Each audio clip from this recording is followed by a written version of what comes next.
اور اس کے راوی ابو بکر صدیق رضی اللہ عنہ.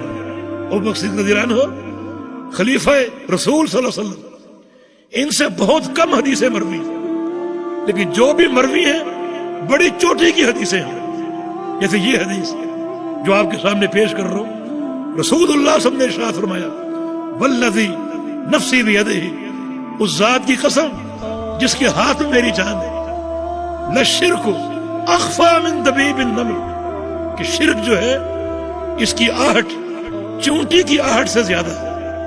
جب چونٹی زمین پر چلتی ہے تو اس کے چلنے کی آواز سنائی دے سکتی ہے، حالانکہ کسی نے نہیں سنی، سنائی دے سکتی ہے، مگر بعض اوقات شرک کا حملہ اتنا مخفی ہوتا ہے اور شرک اس طرح انسان کے دل میں داخل ہوتا ہے کہ انسان کو احساس ہی نہیں ہوتا. الا ادلک علی شیء اذا قلتہ ذهب عنک قلیلہ وکثیرہ، کیا میں تمہیں ایک کلمہ بتاؤں، ایک ذکر بتاؤں، جب تم کو پڑھ لو تو اللہ تعالیٰ اس کلمے کی برکت سے تمہارے شرک کو ختم کر دے گا، تھوڑا ہو یا زیادہ ہو.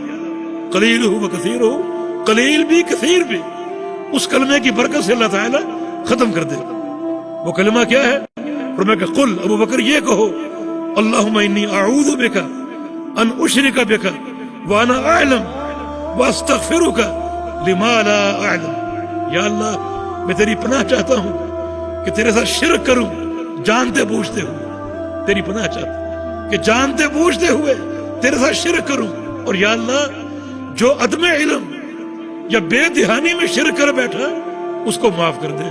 تجھ سے استغفار چاہتا ہوں، اگر جانتا بوجھتا ہوں تو شرک سے تیری پناہ چاہتا ہوں، اور اگر بے دہانی میں کوئی شرک ہو گیا تو اس سے میں استغفار کرتا ہوں، تجھ سے توبہ کرتا ہوں. اور اگر یہ کلمات کہتے رہو گے تو شرک چونکہ چونٹی کی آہٹ سے بھی زیادہ جو ہے وہ مخفی اس کا حملہ ہوتا ہے، تو اللہ رب العزت ان کلمات کی برکت سے قلیل شرک اور کثیر شرک سارے ختم کر دے. مسند احمد کی ایک حدیث ہے، رسول اللہ صلی اللہ علیہ وسلم کا فرمان ہے کہ جو شخص رات کو سوتے ہوئے سورہ کافرون پڑھ لے، قل یا ایھا الکافرون، رات کو سوتے ہوئے، تو اللہ تعالیٰ اسے اس دن کے اس شرک سے بری کر دے گا جو بے دہانی میں ہو گیا. اس دن کے اس شرک سے بری کر دے گا جو بے دہانی میں ہو گیا.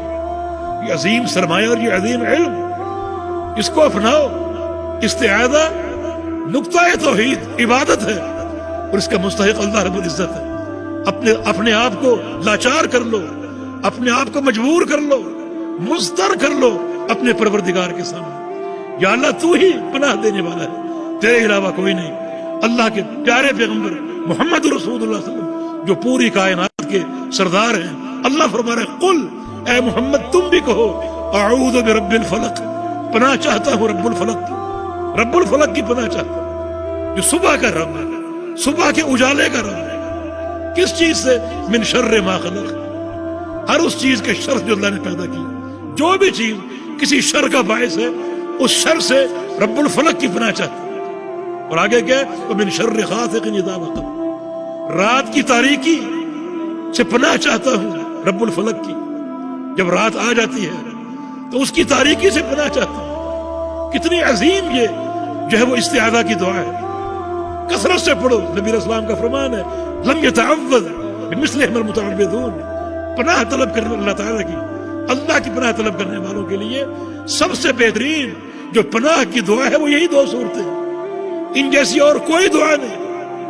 رب الفلق جو صبح کے اجالے کا رب ہے اس کی پناہ چاہتا ہوں رات کی تاریکی سے. جب رات کی تاریکی چھا جاتی ہے تو پناہ چاہتا ہوں اس شر سے. ایک بار نبی علیہ السلام نے عائشہ سے کہا تھا استعیذی باللہ من شر ھذا، چاند کی طرف اشارہ کر کے، عائشہ اس کے شر سے اللہ کی پناہ طلب کر. مراد چاند نہیں بلکہ مراد رات ہے کہ چاند رات کو نمودار ہوتا ہے. رات سے اللہ کی پناہ طلب کر. رات کو کیا ہوتا ہے؟ رات کو بڑے مفاسد، بڑے شر، رات کو بے حیا عورتیں اپنے نفس کو بیچتی پھرتی ہیں، یہ رات کی تاریکی کا شر ہے. رات کو موذی جانور، سانپ بچھو بلوں سے باہر آ جاتے ہیں، ڈستے ہیں، یہ رات کا شر ہے. جادوگر، ساحر، غلیظ انسان رات کی تاریکی میں اپنے سحر کا عمل کرتے ہیں. رات کے تعلق سے بڑے مفاسد، بڑے مفاسد۔ گناہگار لوگ، ڈاکو چور رات کو نکلتے ہیں، ڈاکے ڈالتے ہیں، چوریاں کرتے ہیں، کتنے شر ہیں رات کی تاریکی سے فائدہ اٹھانا۔ رات کا فائدہ مثبت اعتبار سے کچھ لوگ ہی اٹھا پاتے ہیں۔ تتجافى جنوبهم من المضاجع يدعون ربهم خوفا وطمعا، جو اپنے بستروں کو چھوڑ دیتے ہیں رات کی تاریکی میں، کمرے کی خلوت میں، اور اپنے پروردگار سے راز و نیاز کرتے ہیں۔ یہ رات کی تاریکی سے فائدہ اٹھاتے ہیں، کوئی نہیں جانتا ان کے عمل کو، صرف پروردگار کو دکھانے کے لیے۔ اللہ پاک فرماتا ہے فلا تعلم نفس ما اخفی لهم من قرۃ اعین، کوئی نہیں جانتا، فرشتے بھی نہیں جانتے، نبی بھی نہیں جانتے کہ اللہ نے ان بندوں کی آنکھوں کی ٹھنڈک کے لیے کیا کچھ تیار کیا۔ صرف یہ لوگ ہیں رات کی تاریکی سے فائدہ اٹھانے والے۔ تو ایسا رات میں شر ہی شر ہے۔